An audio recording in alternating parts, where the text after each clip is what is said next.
Welcome to the Life's Best Medicine podcast, where we are finding hope and healing one episode at a time. No appointment needed, no rubber gloves, and no copay. Just a healthy dose of life lessons to help equip you for this wild journey we call life.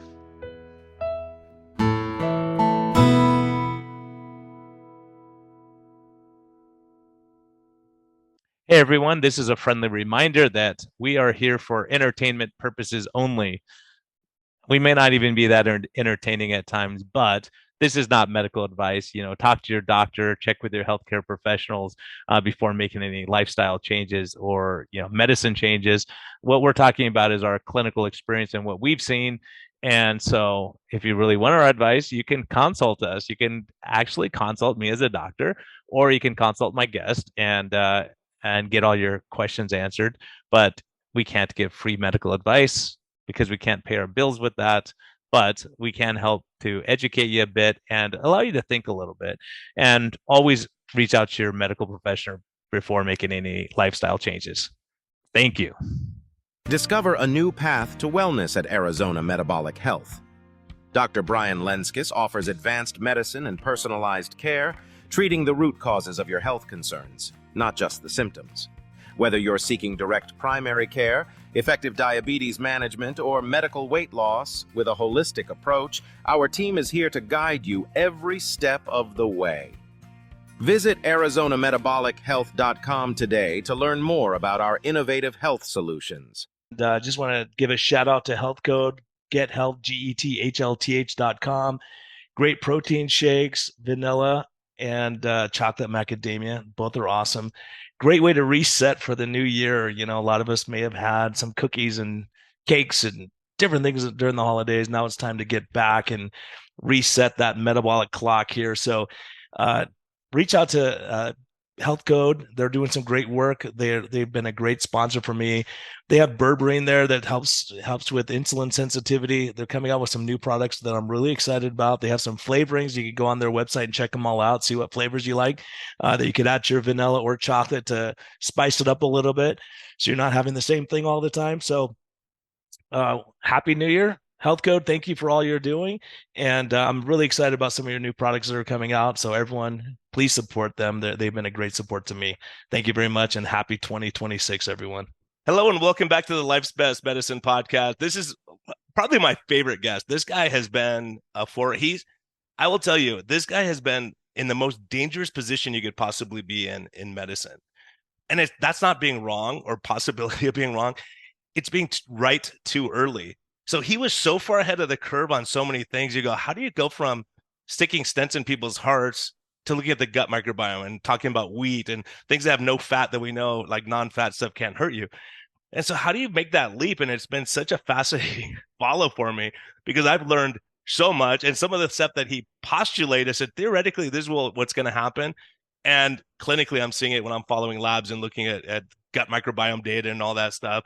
So Dr. William Davis, super gut, which is most of my patients have it already, and wheat belly was your precursor to that. So Doc, what do you got? We always get in trouble when you're on, but it's always an honor to have you on. I greatly appreciate you joining us.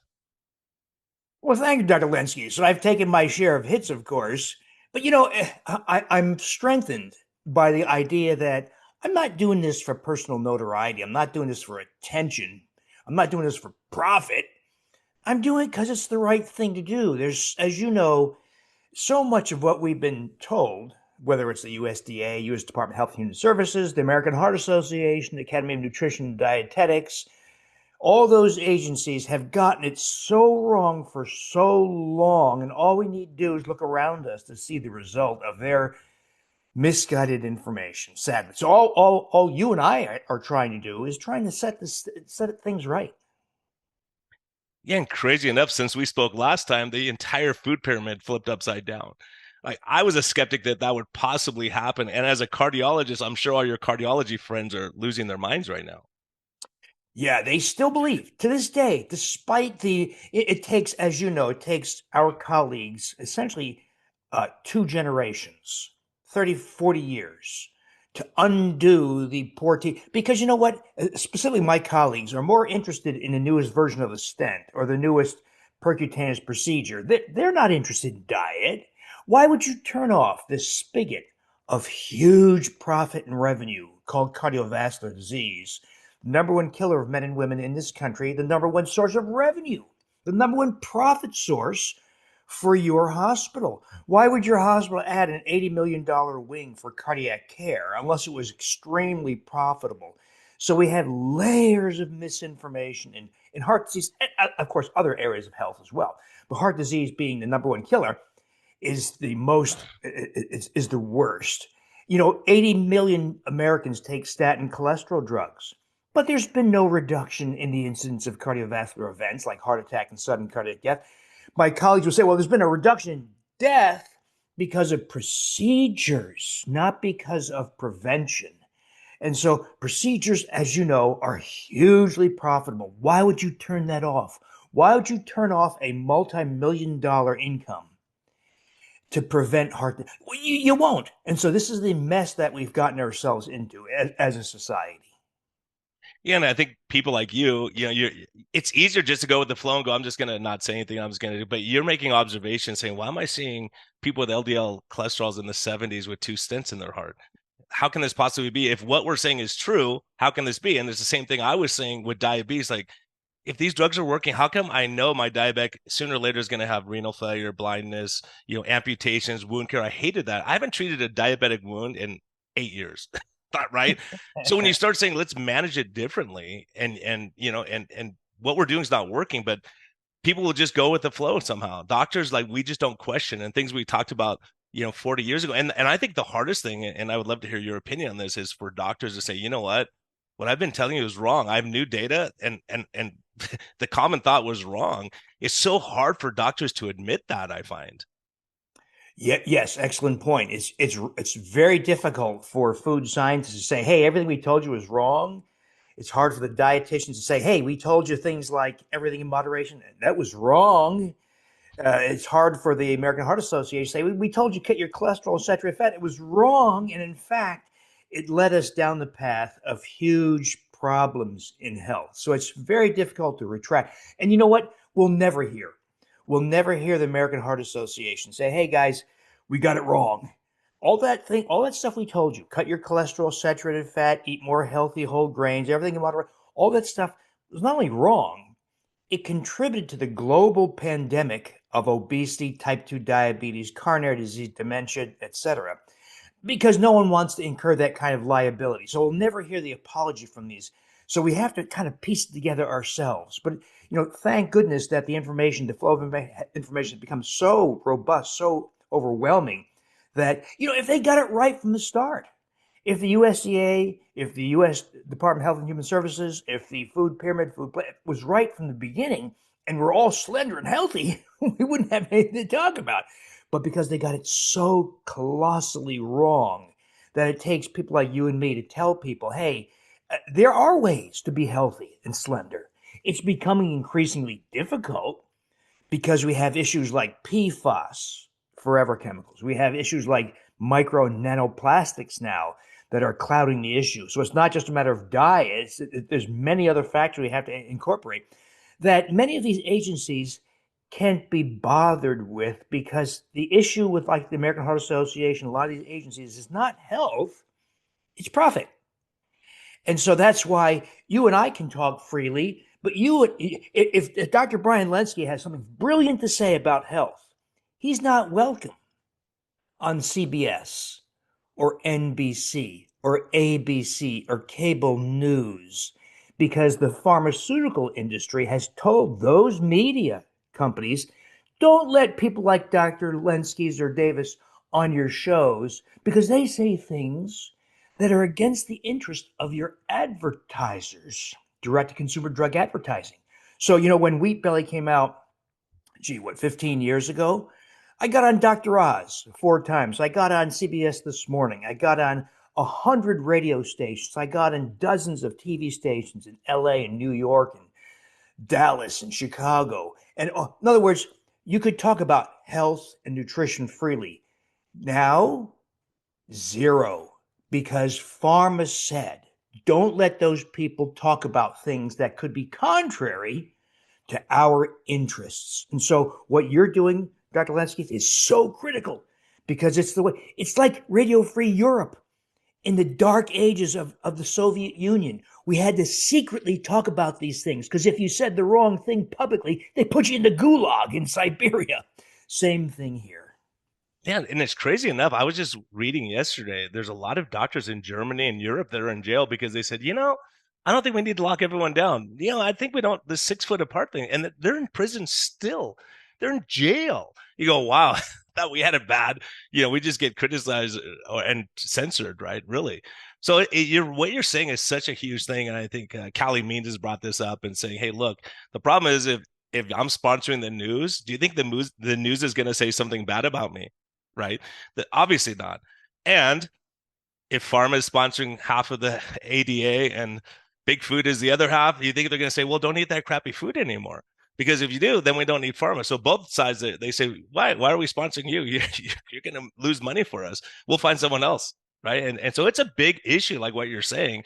And a guy like you, and this is what's so fresh. And I was thinking about this yesterday. I said, how can it be that the same guys who've been wrong over and over and over and over again are the same experts they bring on for this newest thing? And you go, they've been wrong on everything. A guy like you is called stuff and you put yourself out of your comfort zone, get half your or 3/4 of your medical society is upset with you, and you go, but it's true. And I think the big thing is all of us, the good doctors have observation. Go, I'm seeing this. Why am I seeing this? So when I'm seeing weird stuff in the gut microbiome, who am I going to call? I'm going to say, hey, doc, based on what you're saying, why am I seeing this? Oh, here's why, Brian. Because of this, you're going to lose acromantia. What the heck is acromantia, right? And so when you start seeing it over and over, you go, gosh, how can people see this and they just have a blind eye? And part of it, I mean, we could talk about the medical system as we like to do, but if you have 8 minutes or 12 minutes with a patient, do you think you're going to be talking about glyphosate and microplastics? You go like, hey, you have high blood pressure, here's a pill. You have diabetes, here's a pill. Instead of saying, what's your lifestyle like? And for you going back saying, all these people are eating wheat and they're having heart disease. There's no fat in wheat. How can this possibly be? How could this be correlated? Why would so many people be having the same problem? And we could say the same thing about stress and being bitter all the time. There's a lot of things like that. And I think we have that ability to say, I don't really care what the establishment thinks. Like, what's the right thing for my patient in front of me, right? You know what I hope, Ryan, is that as you, me, and your audience become better informed, we're able to sift through the bullshit that comes at us from our colleagues, from the farmers. The latest, of course, is the GLP-1 agonist disaster. You know this. A lot of our colleagues are saying, oh, they're breakthroughs, they're wonderful, not recognizing that they are actually near-term successes in weight loss and long-term disasters. So the FDA approved this class of drugs that, yes, leads to weight loss. So, for instance, your wife goes on Ozempic or Mounjaro or similar, loses 40 pounds, of which 10 pounds is muscle. 10 pounds of muscle is a huge amount of muscle. Think about 10 pounds of ground beef on your kitchen counter. So that she paid $12,000 to do that, lost that weight, thinks it's great, though she looks 10 to 20 years older because she lost subcutaneous fat and muscle in her face and other places. She stops the drug because most people can't afford that kind of money forever. They stop the drug. She regains fat in the abdomen. Typically, if she lost 40 pounds, 30 pounds fat, she regains 32 to 34 pounds of fat, does not regain the muscle. She's now more insulin resistant. She's more likely to be pre-diabetic or a type 2 diabetic, a risk for coronary disease, breast cancer, dementia, and all those is greater now. And the evidence is quite clear that when you lose that much muscle because of reducing calorie intake from a GLP-1 agonist or other methods of reducing calories, you're going to die several years younger. So we have now 60,000 people in total tracked for as long as 20 years who lost weight by cutting calories. So the NHANES data, the Epic Norfolk data, the ASPRE data, is all the huge databases. I give our colleagues who track this great credit for tracking this. They die several years younger. And your last years are not vigorous years. You're not riding a bike and going to dance class. You're frail. You're using a walker or a motorized scooter. You've lost independence, you're more likely to be institutionalized, and you're more prone to dementia and other diseases, and then you die. So the FDA approved a class of drugs that accelerate frailty and death. And yet our colleagues are embracing these class of drugs. This is true, by the way, for any method of losing weight that involves cutting calories. It could be move more, eat less. It could be a program you paid a lot of money for to counsel you on how to cut your calorie intake, how to eat smaller portions. It could be a GLP-1 agonist or other forms. It could be a bariatric procedure. They're all variations on the same theme. Let's reduce calorie intake. And we know with good evidence, thank goodness we now have good, solid evidence that reducing calories is a death sentence. There are safe ways to lose weight, but it won't involve reducing calories. Surprising. This is not pharmaceutical data. This is not data from this is NIH data, National Institutes of Health data. They have done, to their great credit, very clean studies. When you cut calories, you lose muscle. And when you lose muscle, your basal metabolic rate, your BMR, the rate at which you burn calories for the work of living, is reduced, typically 25%. And it's reduced for all practical purposes permanently. It doesn't rebound. That means you lose that weight, you maintain a low-calorie diet and a vigorous exercise. In one of the NIH studies, Brian, they actually took people and put them on a 2 hours per day, 6 days a week exercise program. 2 hours a day, 6 days a week. That included resistance training as well as aerobic exercise. They did lose weight, and they still lost a huge amount of muscle, and their BMR dropped, in this case, 17%.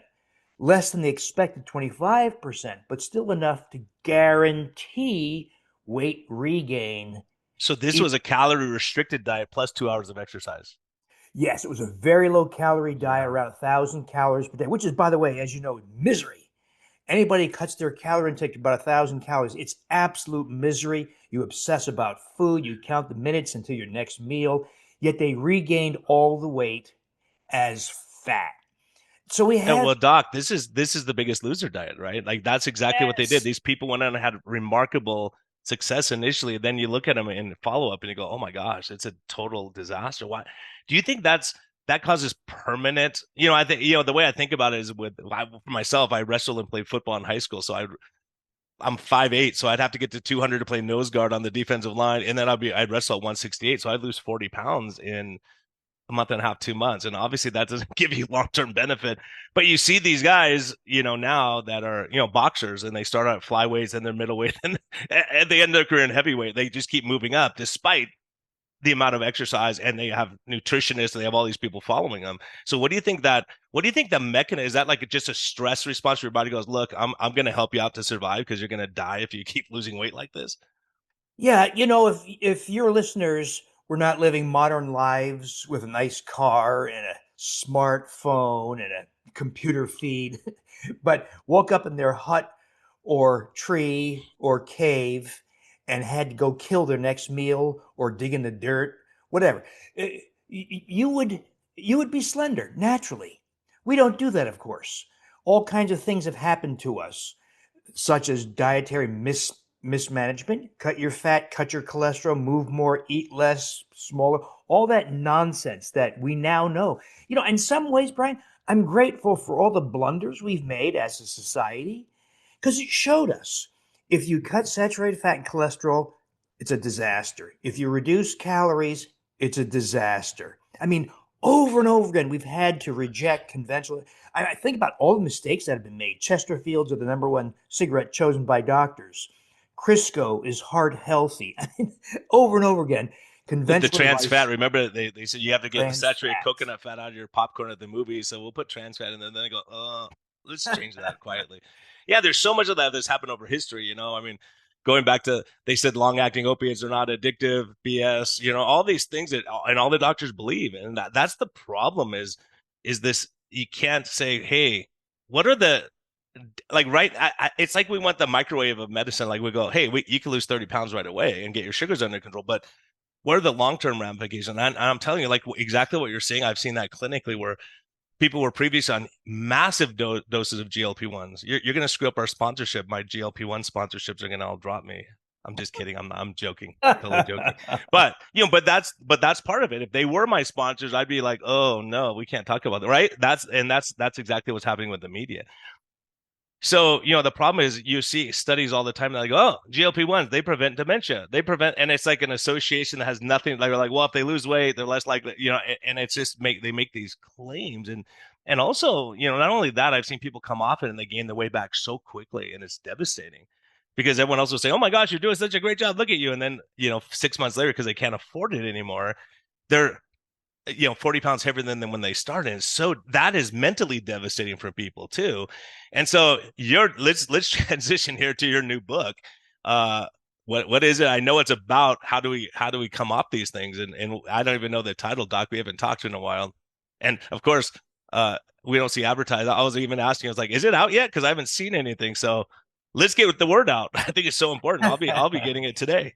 Well, as we talked about, Brian, so because there's no longer an opportunity for you and me to be on media because pharma blocks it, that there's no more fanfare, even though I used to get all kinds of fanfare when books cyeah, Superbody came out. The inspiration was a number of things. So for instance, I talked to Brian Cahill. He was the winner of the 2015 season of The Biggest Loser TV show. He lost something like 273 pounds, an astounding amount of weight in 7 months on a very low calorie intake, 800 calories per day, which is very difficult, and many hours per day of strength training and aerobic exercise. He looked great, though, by the way, all the winners of that show are all wearing Spanx underneath their clothes because they have so many loose flaps of skin that you've seen that, how awful that can be. But he wins. He wins the $250,000 prize. I talked to him some years later. He said, you know what? I left the show. I maintained a 2 hours per day, 6 days a week exercise program and a low-calorie diet. I gained back all the weight. I used to go to the reunions that the producers of the TV show would host, and all the other graduates of the show would come back, and he watched them year over year regain all the weight. And that's because when you lose weight through a low-calorie diet and exercise program, you will regain the weight, and not as muscle, but as fat. And you're going to be more likely to be pre-diabetic or diabetic. Your risk for dementia, heart disease, and early death is now greater, sadly. So the problem is the science is already worked out. It's not as if we have to invent things and make up stories. The science has been worked out. You should not lose muscle when you lose weight. You should not cut calories to lose weight because you reduce your basal metabolic rate. And there are ways to do this.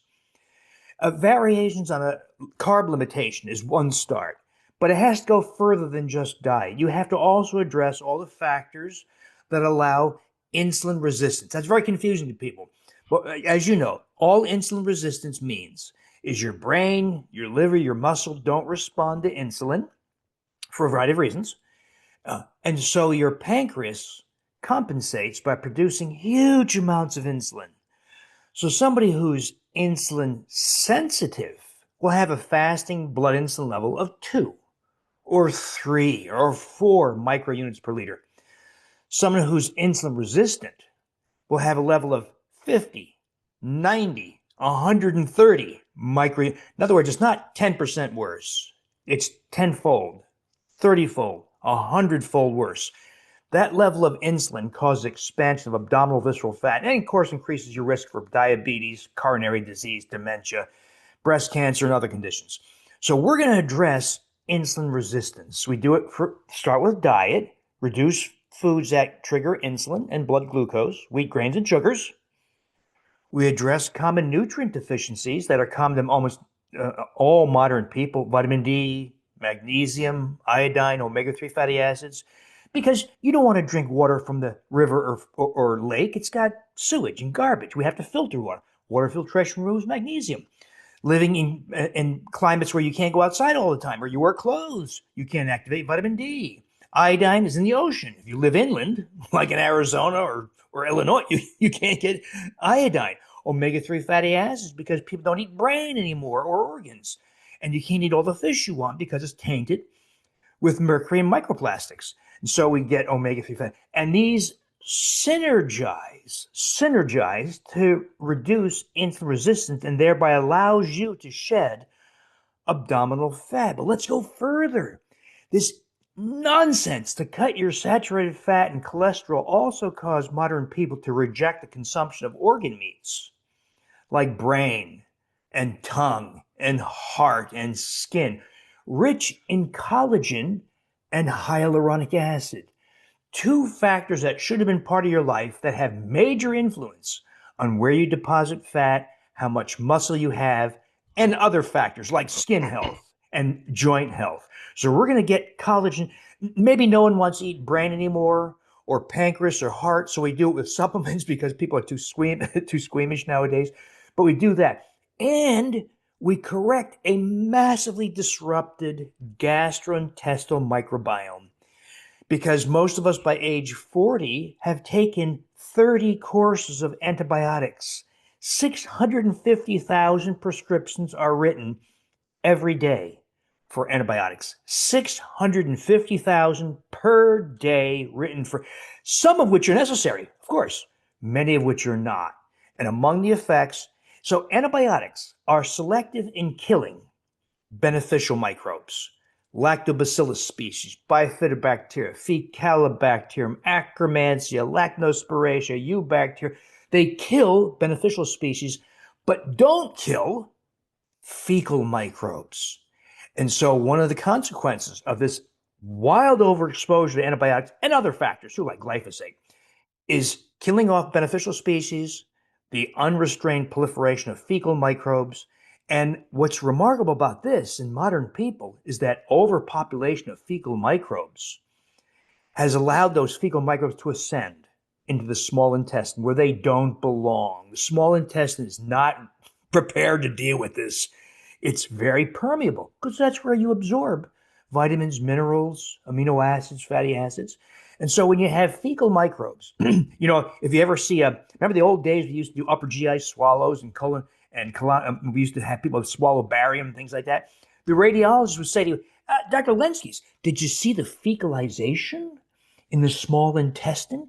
That's evidence that there's a fecal phenomenon occurring in the small, where feces don't belong in the small intestine. And so modern people have allowed fecal microbes to ascend into the 24 feet of small intestine, the permeable small intestine. Now, microbes don't live very long. We live, decades, right? Dogs live 15 years, whatever. Microbes live 3 or 4 hours. So there's huge turnover of fecal microbes, trillions of them in the small intestine. When they die, they shed their components, but specifically their components of their cell wall, such as the endotoxin that enters the bloodstream. And that endotoxin is a major driver of abdominal fat, as well as coronary disease, hypertension, atrial fibrillation, dementia, beta amyloid plaque accumulation in the brain, skin rashes, degradation of your joint. In other words, all the things that we're experiencing as modern people in an accelerated way, much of it is driven by a disrupted microbiome that you need to correct. In other words, taking Lipitor, that's your answer for cardiovascular risk? Taking metformin is your answer for insulin resistance and high blood glucose? In other words, modern medicine is geared towards revenue, profit for insiders. It has nothing to do with health. Man, I mean, you just said it all right there. And Doc, while you're talking the whole time, I didn't want to interrupt you, but I'm telling you what you're talking about. I've been talking about this for a while, and my friends who ridiculed me a few years ago, and I'm Brian, explain this to me. How do I check the gut microbiome? Because I'm telling you, I have data now, and I'm seeing it because of you and Sabine Hayes and a lot of people I followed over the years. Going, wait a minute, how can I possibly see a carnivore, someone who eats meat only, have insulin resistance, insulin of 17? A1C of 6.3. And guess what it comes back to almost every time? The gut microbiome, right? If you're leaky, you can have insulin resistance without ever eating sugar, even though that in our Western diet, that's the main thing. And that's why When did you write Wheat Belly? Like, how long ago was that? 2011. So Yeah, what's that, 15 years ago? Something like that. 15 years ago. Now, for the first time, I hear Kennedy and these guys talking about the gut microbiome. Like, I've never heard that mentioned publicly by government officials. So I'm like, oh my gosh, because what we eat affects the gut microbiome. And if our gut microbiome is screwed up, it screws up everything. And like you're saying, and I personally had a parasite and a mold allergy. And man, I had, if you want to know what endotoxins, it jacked me up bad. I had rashes and hives. I've never had anything. Rectify the gut microbiome. I've never had a rash since. I've had zero allergic reactions, no histamine release, because I was looking at all the food allergies. What the heck is it? But really, it was a disrupted gut microbiome. So I'm seeing these guys. We fix their gut microbiome, and guess what? All of a sudden, the sugars. One of my guys, his A1C has been above 6.5, 6.3 for the last 15 years. The only thing we changed, and I'm looking at his labs, I called him, I go, holy cow, your A1C is like 5.8 right now. It's never been below 6 since I've known you for the last couple of years. And I'm looking at his sugars and they're outstanding, and his A1C, insulin, everything got better. So I asked him, I said, hey, did you seriously cut your carbs back? He said, no, I'm eating more carbs than I have in years. I said, why is that? He goes, my sugar's running in the 80s now. I don't know. Since we started working on my gut, my sugars have normalized. So how many people are out there cutting their, trying, and it's just not working? At some point you go, let's look at the gut. And I'm telling you, the great news, a lot of these studies are covered by Medicare now. So, when someone's 54, I go, oh, shoot, let's wait for a year. But and sometimes there's just sense of going, okay, let's just assume your gut's screwed up. I think for most of us, we can assume that. So maybe just adding in some fiber supplements, doing some probiotics or whatever we can. Or obviously, half my people are on my yogurt's on the counter right now. I just took it off this morning. It just happened to be the same day we're talking. But you go, there's things we can do, and all of your solutions are not things that are going to cost people $1 million to do, right? And I just want to throw one more point out, Doc, and then you take the platform again. Okay, you write a book on this stuff and you go, look, I'm putting on all the knowledge, all the years of experience. And people go, well, he's a grifter. He's writing a book. You make like 89 cents on a book. But if you're selling a drug that costs $1,800 a month, people say, oh, that's good. That's fine. So it's just amazing how many books would you have to sell to pay for a month of a GLP-1, right? Oh, good point. Yeah. So thank you, Brian. That is what I'm trying to do. What you and I are trying to do is provide solutions to people that don't cost $1,200 a month.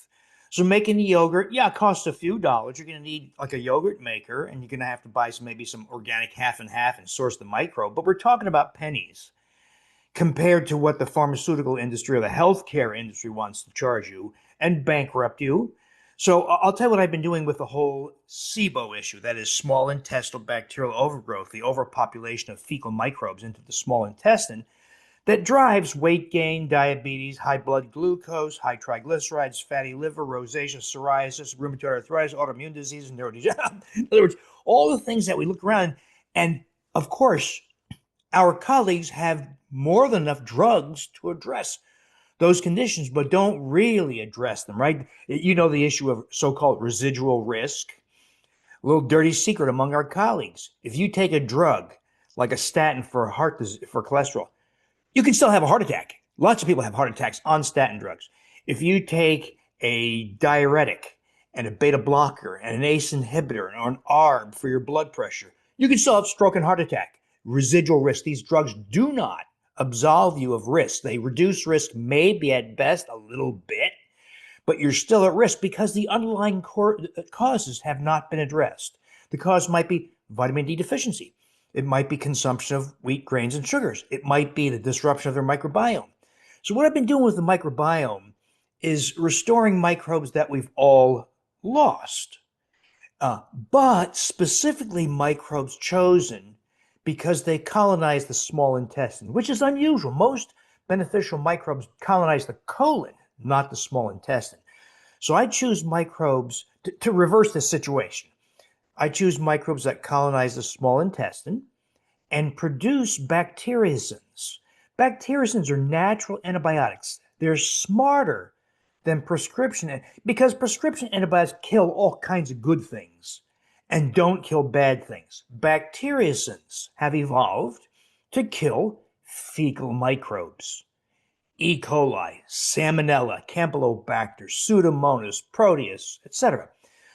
So I chose three. I chose a strain of Lactobacillus reuteri, which almost nobody has anymore, even though wild mammals and indigenous hunter-gatherers all have reuteri, but we don't. Lactobacillus gasseri and a spore former, Bacillus subtilis. We make a yogurt. It's not yogurt, so we don't want to. It looks and smells like yogurt, but you can't get it in the store. It's completely different. Because we're choosing human-sourced microbes. We're not choosing the yogurt microbes they use to make yogurt. We're choosing human microbes, and we're going to ferment them for a prolonged period, 36 hours typically, at human body temperature, and we get hundreds of billions. It's just so making this yogurt-like thing is just an easy way to amplify bacterial counts. Because if you're going to go to battle with trillions of microbes in your small intestine, you want to go to battle with billions, if not trillions, of microbes. And isn't it true, Doc, that most of the commercial like yogurts that like they're fermented like 4 hours or 3 hours, something crazy like that, compared to 36 hours like what you're doing? Yeah, if you're in manufacturing, you want to make it as fast as possible. You don't give a crap about how many microbes. You just want to make sure it's got taste and texture that pleases children and other people. So you ferment for as brief as possible. As you say, 4 to 6 hours is typical. We're going to add gellan gum and xanthan gum and carrageenan and high fructose corn syrup and sugar and all kinds of crap to thicken it up, because it's not thick by fermentation. It's thick by additives.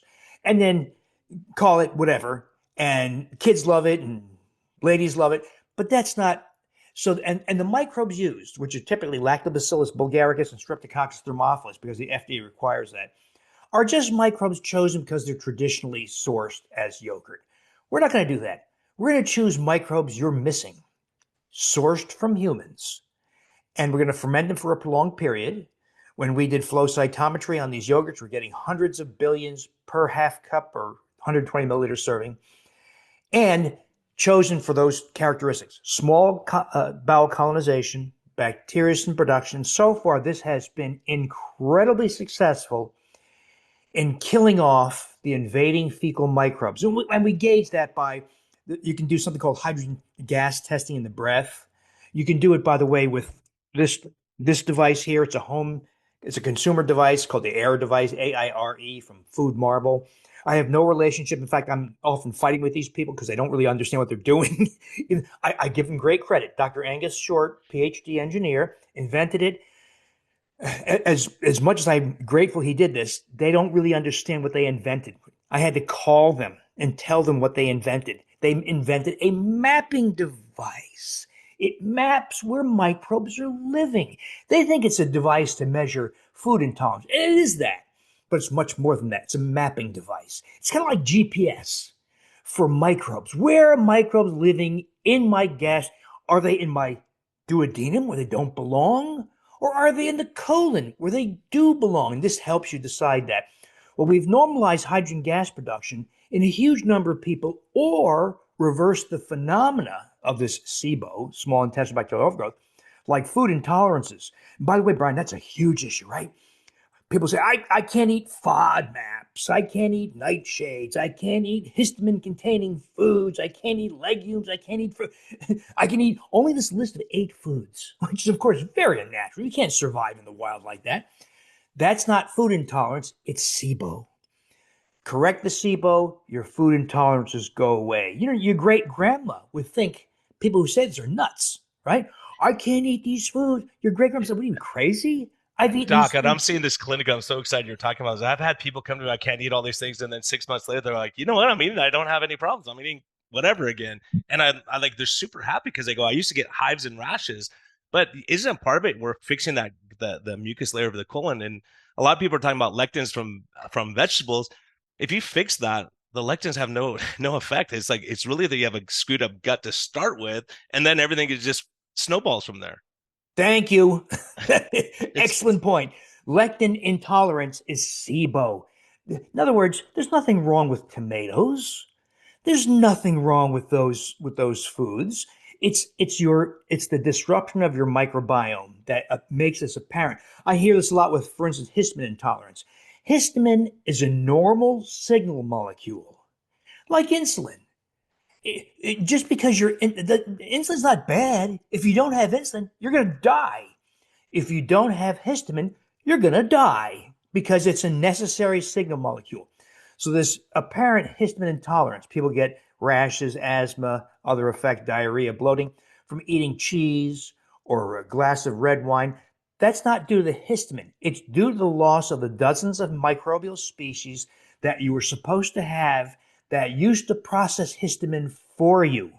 This becomes an issue because one of the microbes in my 3 microbe mixture of this, I call it SIBO yogurt, is Lactobacillus rhodori, which is a histamine producer. So people say, I took the rhodori and I got sick, so I can't take it because I have histamine intolerance. No, you have SIBO. It just happens that Lactobacillus rhodori produces some histamine. So in those people, sometimes we have to modify the approach. We sometimes will use herbal antibiotics, for instance, or leave out the rhodori temporarily and rely only on the Gasseri and Bacillus subtilis for their bacteriocin production to kill off the fecal microbes. So there are ways around these issues. Yeah, and maybe healing the gut lining, and then you can get away with more. I'm telling you, Doc, I'm laughing when you're talking because guess what? For me, when I started getting my hives and rashes and all the stuff you're talking about, when would it happen? If I had a glass of wine, cheese, certain nuts, and the allergist I went to said, well, it's because all those things have mold on the outside, and that mold is just because I had mold toxicity too from my office. I had mold. So once I moved out of there, my stuff got 90% better. Once I took out the parasite, I got 100% better. But it's very interesting what you're saying is like how much of it wasn't. It could be just that histamine intolerance. And then a lot of people do say that they go, when I first start taking probiotics, I feel terrible, but it's you're trying to heal you got work to do with this SIBO. And I was going to ask you as an aside, if people go, look, I can't afford the food marble, I can't afford certain things. Can I just is there any downside to taking a SIBO yogurt for everyone? No, I regret, Brian, calling it SIBO yogurt. What I should have called it was a restoration of Keystone Foundational Microbe Yogurt. Yeah, super body yogurt, right? In other words, because it's useful for pushing back the infiltration of fecal microbes in your small intestine, but it's also useful for increasing collagen in the skin and reducing wrinkles. It's also effective in rebuilding the cartilage in your knees and hips. It's also effective in restoring youthful musculature. It's also helpful in restoring vaginal moisture in older women. It's useful increasing testosterone blood levels in older men over 50. It's also helpful for amplifying the immune response and maybe even restoring thymic volume and T cell production. In other words, it's good for SIBO, but it's also, so what I do is I encourage people to use it every day for a period of typically 4 or more weeks to eradicate the SIBO, and then consume it maybe several times a week, 3 times a week, whatever, forever, until you and I figure out a way to make these microbes take up permanent residence. That's a big hole in our knowledge, by the way. If your mom gave you Lactobacillus rhodori, for instance, at birth, by your passage through the birth canal or breastfeeding, whatever, you would have it for a lifetime if you were never exposed to antibiotics. If you restore rhodori through this yogurt or probiotic, you'll have it for a few days. Why? Why the difference? Well, no one knows for a fact, but it's probably the lack of a community, a consortium or guild, we say, of microbes that support, because microbes are like people. Your listeners have family and friends and partners and co-workers and neighbors. Microbes are the same. They count on each other to support each other. And if we only restore one and not the entire community, they don't support the proliferation and persistence of that one microbe. And so I hope in a few years we'll say, okay, Dr. Lenski's, we're going to replace rhodori, but make sure you get this dozen other microbes because they support the persistence, the long-term, they say engraftment. Yeah, and that makes sense when some people will take apple cider vinegar, for instance, and that's acetate is one of these 3 short chain fatty acids, or there's 4, but 3 mainly, propionate, acetate, and butyrate. Butter has some butyrate, but it's like if you look at the amounts that we take in our diet versus what the gut microbiome makes, it's thousands of, it's totally different. So we'd have to take a ton of that stuff to do what our little microbes that no one wants to talk about do. And the short chain fatty acids help with neuroprotection. They help with satiety. They help with all these things we're talking about. So that's why it's frustrating when we say, well, I'll take, and the craziest thing I'll tell you, Doc, it just blows my mind. People want to shoot a drug, they want to take a drug, they'll take 12 drugs and you go, hey, if you make this yogurt, it'll take you, like when I make yogurt, the most difficult time of the thing of, we don't call it yogurt, but yogurt like product, right? But the most difficult thing of that is getting the inulin or whatever used to not stick to my mixer. It takes like 4 minutes to do this whole process. Then you put it in there, let it just sit there in your sous vide or whatever, your yogurt maker for 30 seconds. It's super low labor intensive, but people are like, yeah, I'm not going to do that. Just amazing. But you'll shoot yourself with stuff that you have no idea what the long-term consequence is, but you don't want to have good nutrition. It's mind blowing. You know, one of the, speaking of short chain fatty acids, one of the most important fibers to include in someone's regimen is hyaluronic acid, which is one of the rare fibers sourced from animals. As you know, as your listeners know, almost all fibers come from plants. But hyaluronic acid is that rare fiber that comes from animal matter, comes from brain, comes from skin, comes from other things. And of course, most modern people have abandoned consumption. In fact, I see people doing really dumb things like boneless, skinless chicken breasts. Let's remove all that's good in the chicken and only eat that. That's ridiculous. So we get can we supplement it, or is it something that you just get through sources? Well, because modern people are too squeamish to resume consumption of organ meats, yeah, we use supplements. Now, this is what ladies say. They say, oh, don't tell me about hyaluronic acid because I pay $150 for an ounce and I put it right here. Yeah. And it reduces my crow's feet. And I ask them, well, what did it do for the skin on your neck or your chest? Or nothing, of course. So the magic of hyaluronic acid is oral consumption. And because it's a fiber that cultivates the proliferation of so-called butyrogenic species that produce butyrate, that translates into better skin, better joint, better heart health, etc., better brain health, all those kind of things. And hyaluronic acid encourages the production of collagen in the dermal layer of skin. So yes, applied topically reduces wrinkles, but consumed orally also. I highlight that because the ladies, if you tell a woman it's going to reduce your triglycerides, she doesn't give a shit. But if you say it smooths your skin wrinkles, say, oh, tell me more. Yeah. Yeah. It's amazing. It is amazing. Like you go, certain medicines, like, the erectile dysfunction medicines, guys like, just give it to me. I don't care if it kills me 5 years earlier, as long as I can still perform.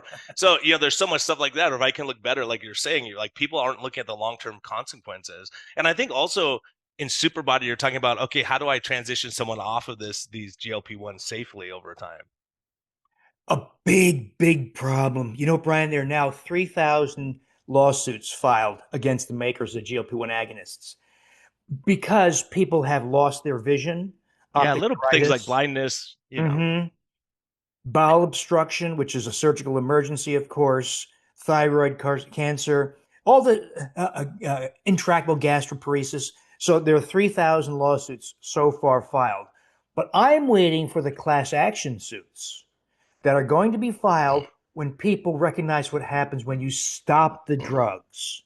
When you regain, as you know, huge amounts of fat, you're more likely to be a type 2 diabetic. Your risk for dementia, disability, death is now greater than before you lost the weight. So I'm waiting for those class action suits to start. Have we looked at, I'm just curious, I just want to because it's been on my mind. Have we looked at seeing if most of that fat, because muscle mass inhibits visceral fat, we see, right? Like a bear who's going to hibernate loses muscle mass because so it can maintain his visceral fat longer. So are we seeing when people are coming off these drugs, they're getting more visceral fat versus subcutaneous fat? Yeah, there's been limited. Pharma doesn't want to know these things. And most of our colleagues don't want to know that. They don't want to see the bad news. But yes, most of the fat that reaccumulates is abdominal visceral fat, as well as ectopic fat. That's kind of a new thing. That is a new appreciation for because of the proliferation of abdominal visceral fat. That is fat in the abdomen that encircles the abdominal organs, not beneath the skin. That's subcutaneous fat. So for people listening, if I send you or any of us goes and gets liposuction, we lose 20 pounds of fat, right? That actually increases our long-term morbidity, right? Because if we lose those subcutaneous, less dangerous fat, we start storing the fat when we go back to our old ways to our visceral fat, which is not where you want to store it. That's the most dangerous place to store fat. So some Oh, people, as we see, can be 400 pounds, but they have a ton of subcutaneous fat. And if you check their insulin resistance, all these things are fine. It's crazy, but you can't. And I see people who are 180 pounds who have super insulin resistance, right? So we can't just tell by looking at someone. That's what's so important of the data we're collecting now. so one of the things I focus on is the preservation or even increase in muscle. So on a GLP-1 agonist, you lose muscle. Well, how do you? So we know from NIH data, as we mentioned, even if you incorporate a very demanding exercise program that includes resistance and weights and machines, you'll still lose muscle. So how do you preserve muscle? Well, collagen is one way. Lactobacillus reuteri is another way because it provokes a release of oxytocin from the brain. Oxytocin is a major stimulus for muscle. So when I first added reuteri personally, many years ago, I don't know about you, Brian, I hate going to the gym. I can't stand it. I hate the whole routine of changing and I hate that crap. But I'll go anyway for 15 minutes once a week. 15 minutes once a week. And in my early 60s, many years ago, I gained 13 pounds of muscle and my strength increased by 50% over 3 weeks, going to the gym that I hated 15 minutes once a week. I was doing lat pull downs, for instance, 130 pounds for 10 repetitions. On the reuteri, in 3 weeks, it went to 200 pounds, a 50% increase. In other words, an increase in strength, an increase in lean muscle mass because of reuteri. Also, the SIBO yogurt, because it reduces SIBO and thereby endotoxemia, the entry of bacterial breakdown product into the bloodstream, that allows restoration of muscle and facilitates the loss, the release of abdominal visceral fat. Now we compound all this by adding back nutrients lacking in your life, vitamin D, magnesium, omega-3 fatty acids, iodine, addressing the microbiome, and replacing microbes that you've lost. Put it all together, and you have a huge increase or maintenance of muscle, selective loss. By the way, I should mention this. So all those methods of losing weight, conventional methods of losing weight, whether it's reducing calories by a GLP-1 agonist, low-calorie diet, or a bariatric procedure, all variations of the same thing, reducing calories, you lose muscle, your basal metabolic rate drops, and it guarantees weight regain even on a low-calorie diet and exercise program. This is how bad. It's another example of how wrong we got things. But there are ways to not do that. What I fear, though, Brian, is once somebody goes down the path of a GLP-1 agonist and they've lost a huge amount of muscle, it's really tough. If you lost 10 pounds, 20 pounds of muscle, it's really tough to regain that muscle, especially for women who don't especially if you have a lot of visceral fat. If you get more visceral fat, that makes it so. As an aside, I have a guy. He came to me at 320 pounds. In 6 weeks, we got him all the way down from 320 to 316 pounds, 4 pounds of weight loss. But he came off his diabetes medicines, his sugars normalized, blood pressure normalized. His wife was happy. He was happy. I go, how are you happy with 4 pounds of weight loss? And he goes, Doc, I lost more than that. My clothes are falling off. My pants are falling down. And so as he lost visceral fat without really even working out, he put on tons of muscle mass and his waist came back down by 11 inches with 4 pounds of weight loss. And I had to think about this, like, why in the heck am I seeing this? And really, he was losing visceral fat, able to put on muscle mass without even really monopolizing going to the gym 15 minutes once a week or whatever. And you go, wow, this is wild. And so I had to really look at that and go, how can this possibly be? And it's really because stress, cortisol, all these things that increase visceral fat, decrease muscle mass. As a matter of fact, I was surprised to see if people are under major stress and their cortisol is really high, they'll actually break down muscle to make sugar. Right.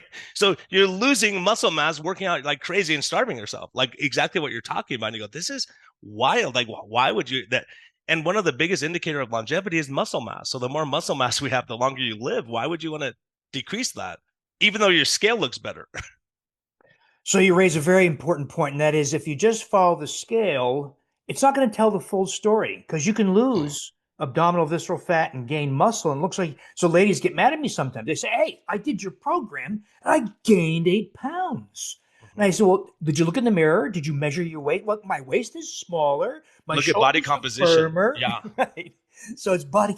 So how do you track body composition? Well, the easiest way is now the so-called smart scales or bioimpedance scales have now added most of the better devices like Withings, Omron, Tanita, with which I had no relationship, Yeah. now have added visceral fat scoring. That is, it's a qualitative, not quantitative, a qualitative measure. Ideally, you and I or your listeners would have a cross-sectional CAT scan or MRI of the abdomen, but you can't do that every month to track it. Yeah, And there's people doing DEXAs, or like we have or DEXA. body impedance scales and things like that. Yeah. So and really, it's really honestly looking at the markers. If your insulin drops in half, I'm super happy. Like that is the marker, right? So insulin, triglycerides coming down, HDL going up, all these markers go in the right way. And doc, so annoyed. I have a patient schedule right now, but tell people like we're going to continue this conversation on low carb MD, so everyone switch over because there's so much more in my brain because I knew it. I wanted to go for 2 hours. I know you got stuff going too, but how do people get your book? How do they find you? How do they track you down? And then I'm gonna ask you one more question at the end. The books are available everywhere, Barnes and Noble, Amazon, etc. So Super Body is the most recent one. Super Gut is the one that articulates how to make the yogurts and cultivate other microbes, by the way, for other effects like child health, reproductive health, menopausal health, all that kind of stuff. I have thousands of blog posts on my WilliamDavisMD.com. I have a membership website where we talk like this. Like tonight, we're going to do a 2-hour session to talk about micro and nanoplastics. Wow. That's innercircle.drdavisinfinitehealth.com. And of course, a YouTube channel and podcast, Define Health Podcast. And so I like you, I try to make this all available because it ain't coming through CBS, ABC, NBC, and cable news. We've got to circumvent the blackout of media by talking freely among ourselves. Yeah, it's awesome. It's awesome what you're doing, and you've stood the test of time. Stuff that you talked about, I go, when I first heard of wheat, I'm like, so this guy's saying wheat causes heart disease? Like, really? But you look, and so many people, they stop there and they go, let's read this guy's, and then super gut. I'm like, all these things you've done have stood the test of time and helped so many people. But you're not going to hear, they're not going to invite you on to Oprah to talk about it, right? You're not going to go on The View and talk about this stuff because there's vested interest, and it's very frustrating because all of us want to do what's right for our patients. So I have to ask you, Doc, you can answer a different question. You did, a different answer than last time, but what's life's best medicine for you? Like, where do you go when these guys are attacking you and saying you're wrong? And then, and I'm wondering, has anyone ever called you, go, Doc, that stuff you were talking about 15 years ago is actually right. Wow. I've changed my ideas. Brian, that's the thing that really keeps me going is the armies of people who say, I thought you were full of shit. And my doctor said you were full of shit until I did it. And I lost 47 pounds. I'm no longer a type 2 diabetic. My blood pressure is normal. My skin rash went away. My diarrhea, bloating. So people are reporting because, as you know, sadly, you're the exception. You're the doc who's enlightened, who's curious, who wants to learn. But for every Dr. Brian Lenski, there's 9 doctors who say, oh, cut your fat and cholesterol and everything in moderation. And here's your prescription for Ozempic or Mounjaro. And so it's an uphill battle. But what drives me is purpose. I wish I could say I'm doing all this because I have charisma and good looks. But it has nothing to do with that. This is about saying what you think is true and what you know is what works. And I know that the things I say work. I'm not saying to get attention. I'm not saying to make money. I'm not saying to get on CBS. I'm saying because this stuff works. So it's all about purpose. Because, your listeners have children and grandchildren. Do you want them to see their health deteriorate and die at age 67 because they took a damn GLP-1 agonist and submitted to insulin and all the bullshit that is prevalent in modern healthcare? So it's because these things do matter. Doc, you're a gem. Thank you for your leadership and just for sticking your neck out. I mean, obviously, when you talk like this, everyone wants to get you. And it's because everyone has. Everyone has money to lose, and also, I think there's an expression like people are blind to, they don't see things they don't want to see. It's going to affect their income. And so it's amazing. And I hope more and more, and fortunately, more and more doctors behind the scene, I talk to a lot of people, are starting to get it. This gut microbiome is hilarious to me because when I first spoke about it, at a conference. Like I thought, oh, I'm going to get it for this, but I had the data. We had data, and I presented the data, and I had about 14 people come up to me after I spoke that were strict carnivores. They go, oh my gosh, I'm seeing exactly what you're saying. I'm insulin resistant despite not eating sugar, and I'm frustrated, and I'm upset, and I'm on the outlier. I go, you're not really an outlier. It happens more than you think. It doesn't happen to everyone, but the people it does is very frustrating, because you could cut your carbs to zero, and you could do all these things and kill yourself in the gym for 2 hours. And like, this is the data. And the frustrating thing is the NIH has done these studies, and yet they don't refer back to them, or they don't make it public. And you go, when we start looking through the literature, you go, oh my gosh. Because the biggest argument I have with the gut microbiome, and it's hilarious because people will go, there's no data on this. I was like, I looked at 3,000 studies. I read like all these studies, and you go, wow, these are wild. How come no one's talking about it? But like you said, the powers that be. And so, if you can make yogurt, if you can say, let me just stop my PPI for these proton pump inhibitors everyone's on, and all these things that were causing more problems, and say, well, let me just see how I feel making yogurt. It takes, no time to do, and it's so easy. And all these things you're recommending, Doc, I mean, you've stood the test of time, so I appreciate you coming on, and we'll continue the conversation on low carb MD, and then when every time you write your book, you'll be like 106 writing books. So we'll just have you on for all the books that come out. I'm going to go buy Super Body. I recommend it to everyone. I can tell you without seeing it yet, I know what's in it. It's going to be good. So Doc, thank you so much. Thanks for joining me. Thank you, Thanks Brian. for your good work. And you always have a standing invite whenever you have new stuff coming up. Understood. Thank you. Have a good one. Everyone, be kind to yourself, be kind to others. Share this with people. Share it with your neighbors, your friends who are struggling. If you're struggling, listen to this.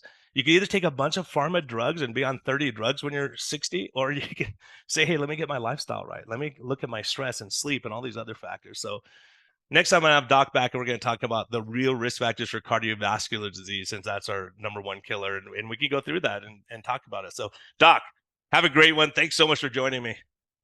Thank you, Brian.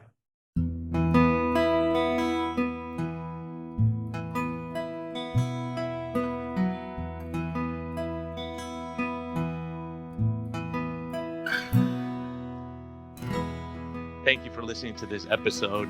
We greatly appreciate your support. We would greatly appreciate a positive thumbs up on all of the platforms like iTunes and Spotify, or wherever you're listening.